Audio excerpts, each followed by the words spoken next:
Breaking news. Welcome to today's headlines.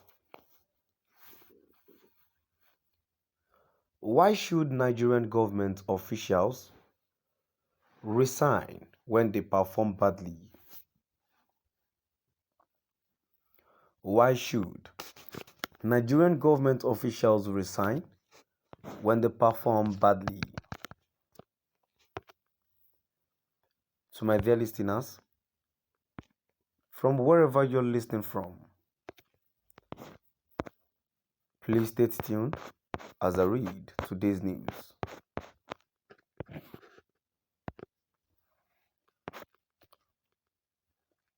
In the wake of the resignation of the British Prime Minister, a certain feeling cut across the Nigerian social media space. If our own leaders cannot resign in the face of poor public office performance and economic hardship,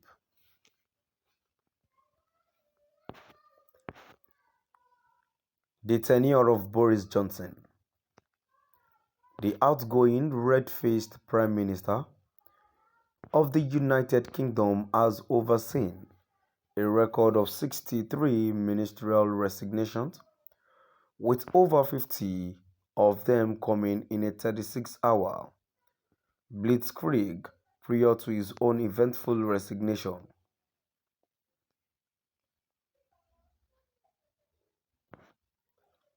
The interesting resignation came from his Education Secretary, Michael Donnellan, who was brought in to fill a vacant role left by a resigned minister,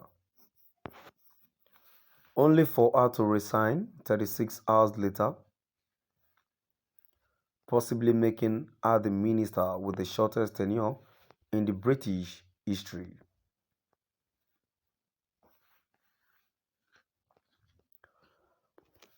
The week's events would conspire to make a great episode in the popular American political thriller television series House of Cards.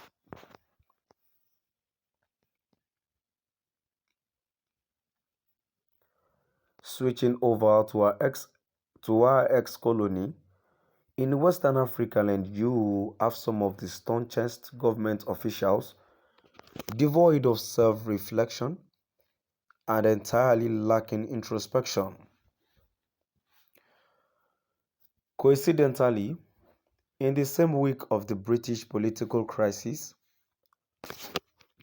the Nigerian president's convoy was attacked, and in a separate incident, a prison facility was invaded, setting free some of Africa's deadliest terrorists.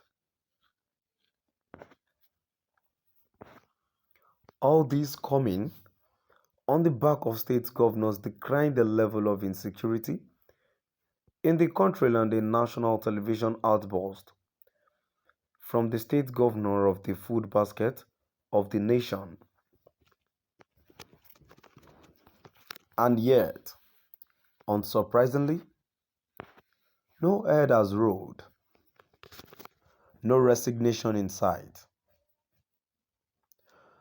To highlight Nigerian government officials' moral bankruptcy, their peers in Downing Street voiced their disapproval of their principal's poor handling of government and resigned, thereby sacrificing their own careers for the greater good of having a government with integrity.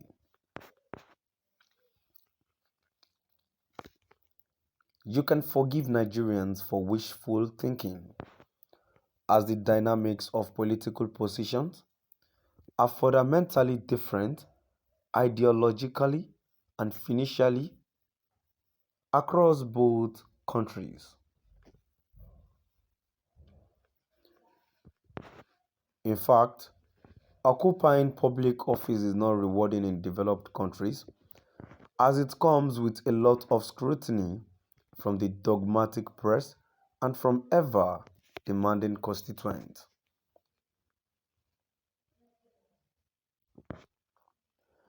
Public office in developed countries comes with probity and accountability, which are the absolute requisites in discharging public duties.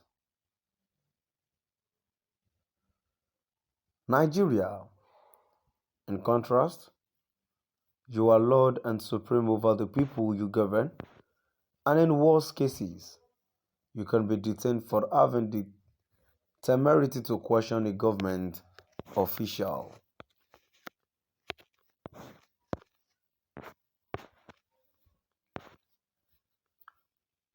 There have been calls to make a public office in Nigeria unattractive to sieve out the wheat from the chaff and to foster an entry of only competent people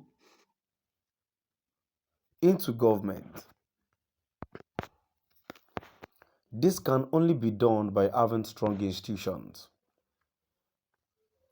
Institutions such as the media should be given room to press public officials and non-partisan government agencies to discharge their duties without fear of consequences. In Britain,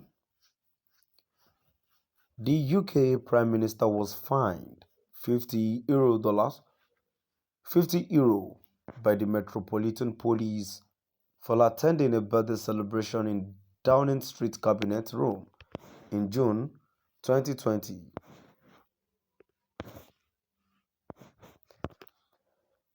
It would amount to the delusion of grandeur to expect the Nigerian police to fine President Buhari for attending a party.